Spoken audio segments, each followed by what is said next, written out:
Welcome to Through the Bible with Les Feldick, a 30-minute walk through the Scriptures, teaching in-depth Bible truths that change people's lives.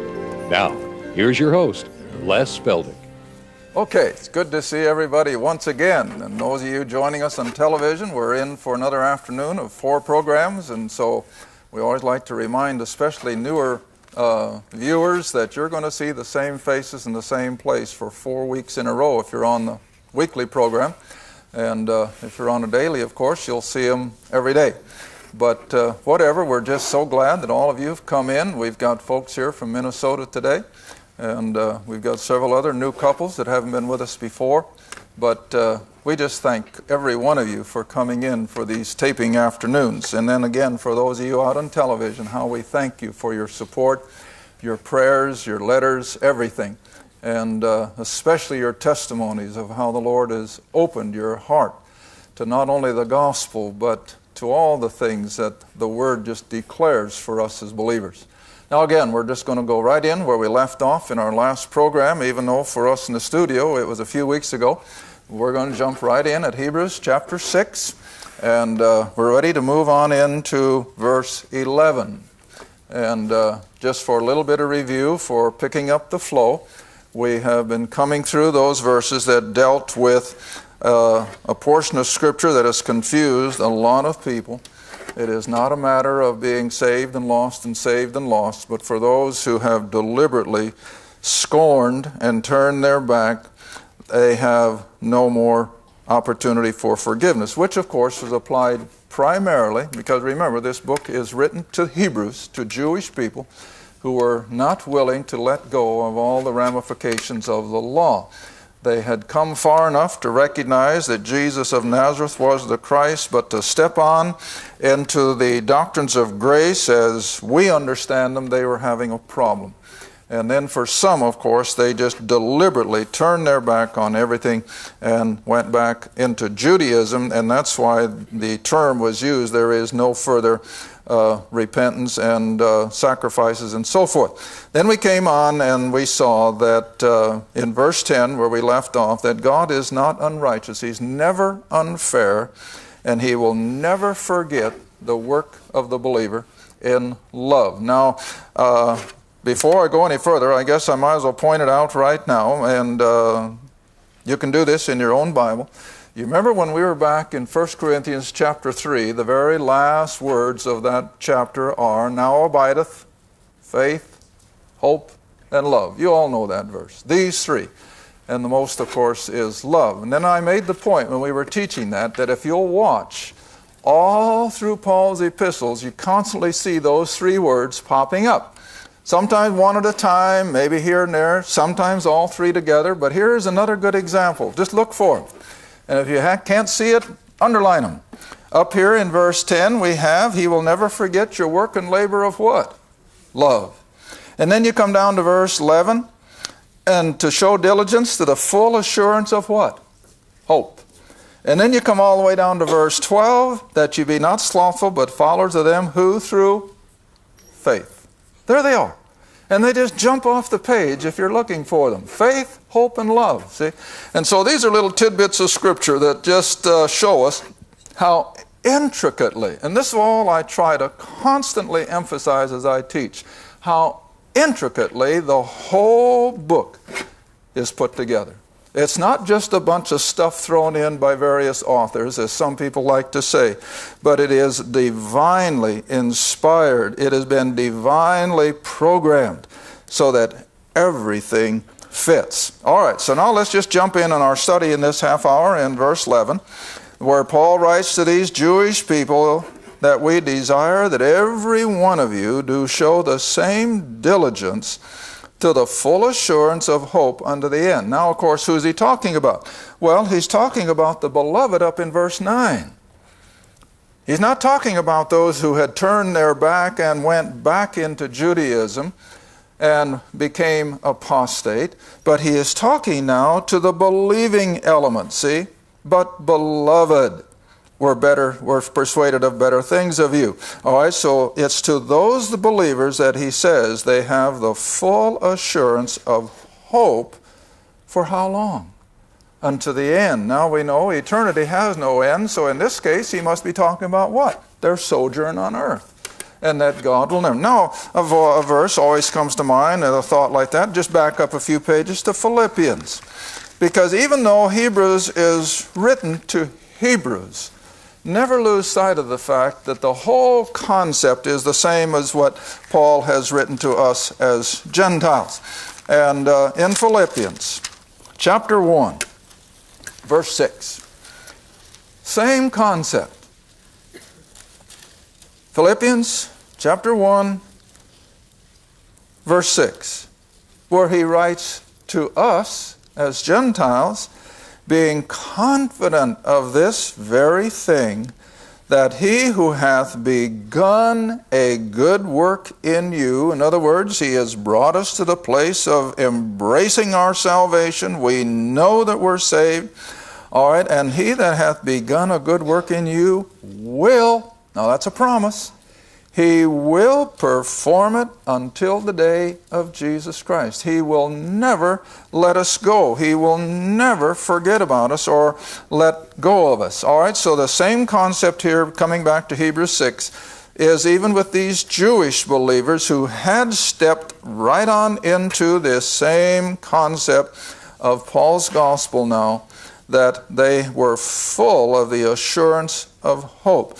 Now verse 12. Here is an admonition to these believers, as we pointed out in our last taping in those previous 4 programs, that they were to move on, they were to keep growing, they were to go on in grace and knowledge and unto a maturity, and leave the elementary things behind. All right, verse 12, that you be not slothful, but followers of them who through faith and patience inherit the what?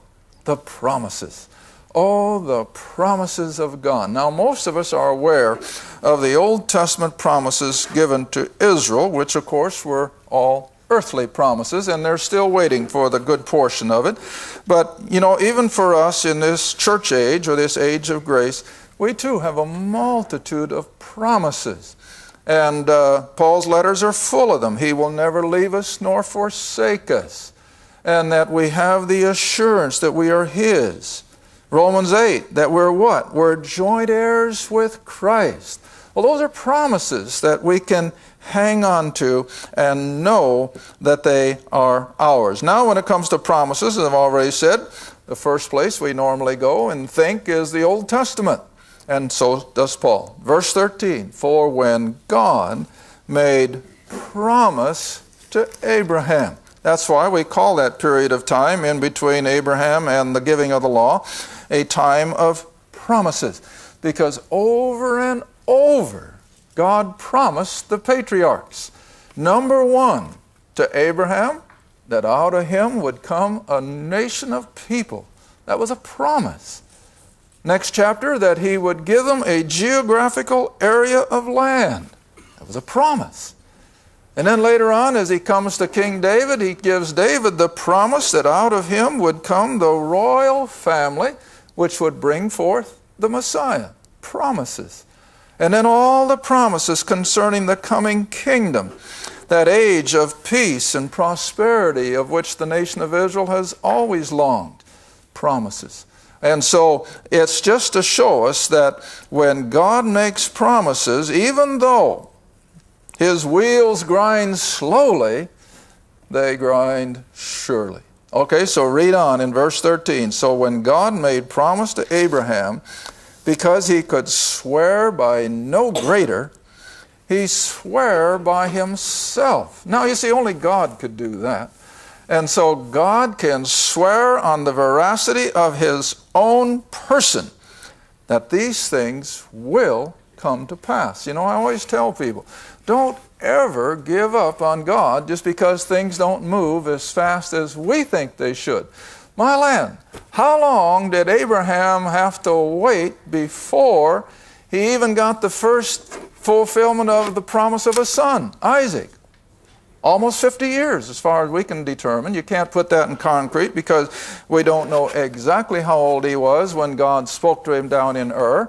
But we know he was 75 when he went from Haran down into Canaan, and we also know that he was 100 before Isaac was born.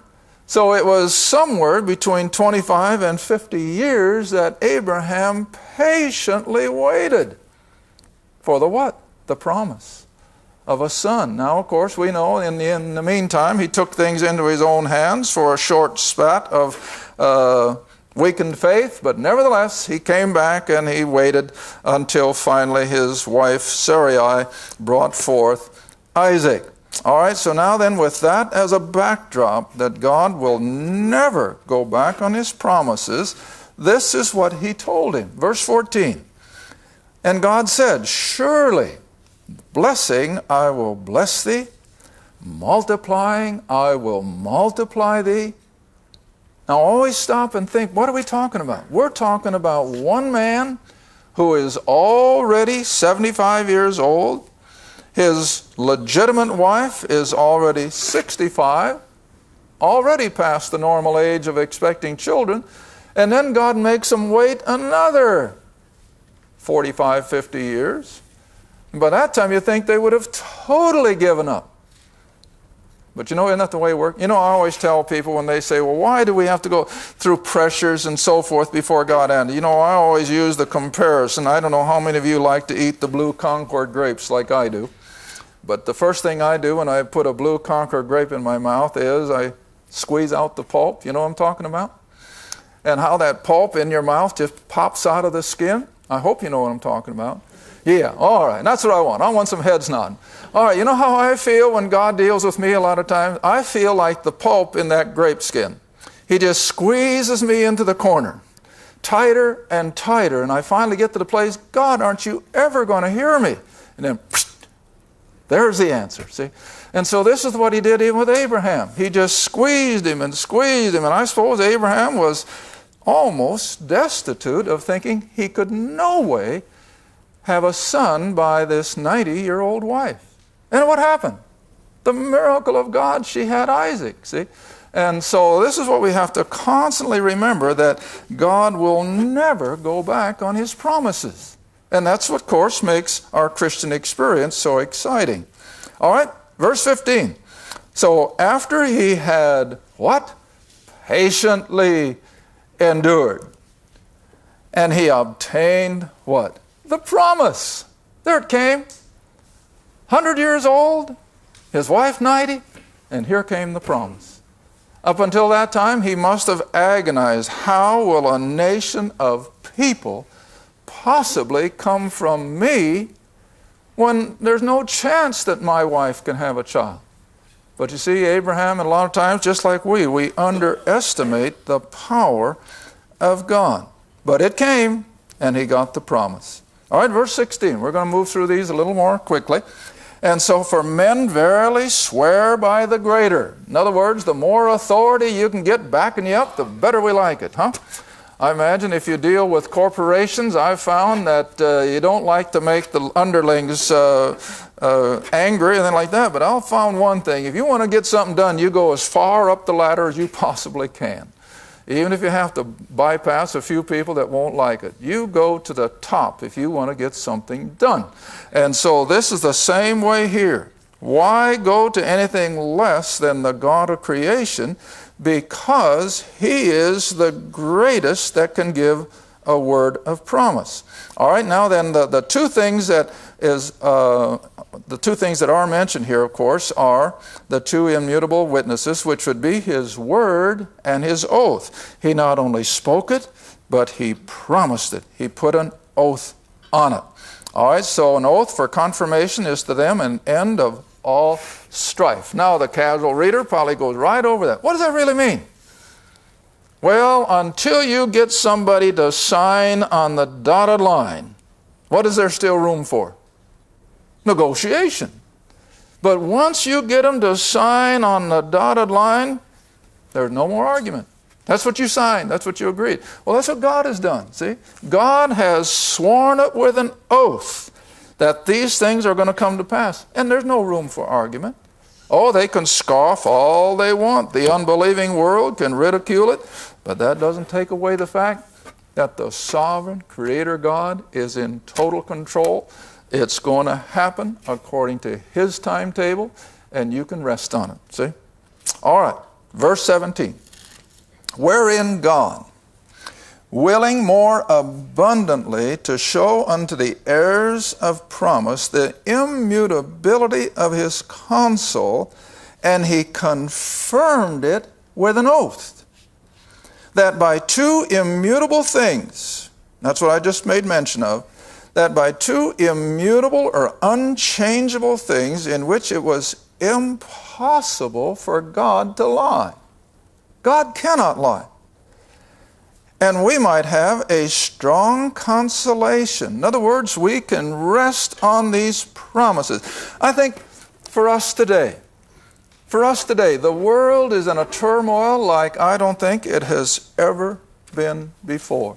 When I pick up my weekly news magazines, and it's the Philippines, it's Indonesia, it's China, it's Taiwan, it's India, Pakistan, Afghanistan, Somaliland, Israel, you just go all around the globe and it's conflagration.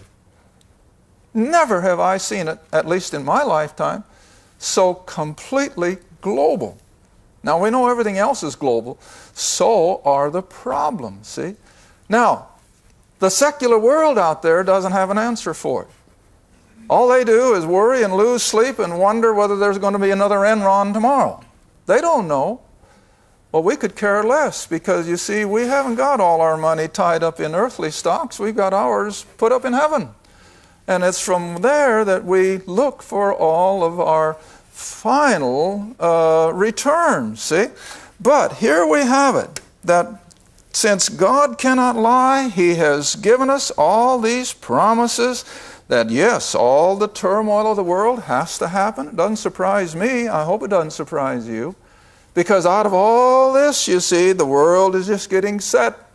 The stage is getting prepared for the coming of the Antichrist. And he's going to bring in a pseudo peace. He's going to bring in what they normally think the Messiah would bring. And so we know all these things are coming. And now, finish the verse. And so we are like those who have fled for refuge, safety, protection, to lay hold upon the hope set before us. Now, not many people would even think it, I don't suppose, but when I saw that word refuge as I was preparing this, what was the first thing I thought of? What's the first thing you think of? The cities of refuge. The cities of refuge in Israel's history. Let's go back to Joshua. Joshua chapter 20. Now that's right after Deuteronomy, remember?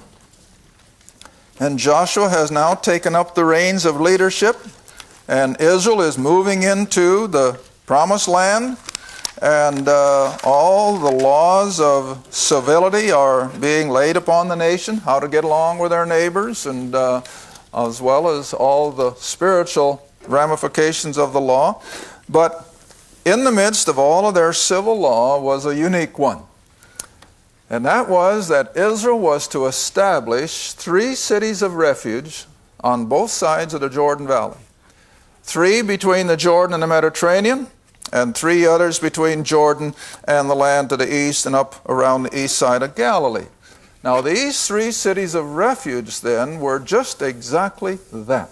They were a place where they could flee and be totally protected. Not everybody, but a unique circumstance. All right, let's look at it in Joshua 20. And the Lord spake unto Joshua, saying, Speak to the children of Israel, and say, Appoint out for you cities of refuge, whereof I spake unto you by the hand of Moses, that the slayer that killeth any person unaware and unwittingly. In other words, he has no, I always use the example, there used to be a lot of hedgerows, I'm sure, in Europe, in the Middle East, and I could just picture this farmer cleaning the rocks off of his field, because after all, Israel has their share of rocks, and I can just see him cleaning the rocks off his field, and he probably just threw them over a hedgerow to get them off his field, and one of them happened to hit a bypasser on the head and killed him. Well, he had no intentions of killing anybody, never even entered his mind. But the fact remained, he had killed someone. So now what could he do? He could run to one of these cities of refuge, lest some avenger come and take advantage of him. Now that's the picture, see? Not anybody with any malice, no premeditation, but he has, without any knowledge of his own, killed someone unawares.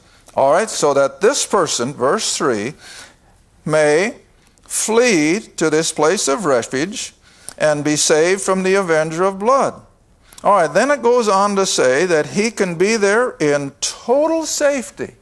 No one can come into that city of refuge and try to arrest him or deal with him or anything else. The only thing is, of course, he's not going to get off all that easy.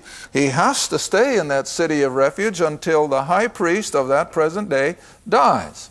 Then as soon as the high priest dies, then he is, of course, free to go back to his own farm or whatever.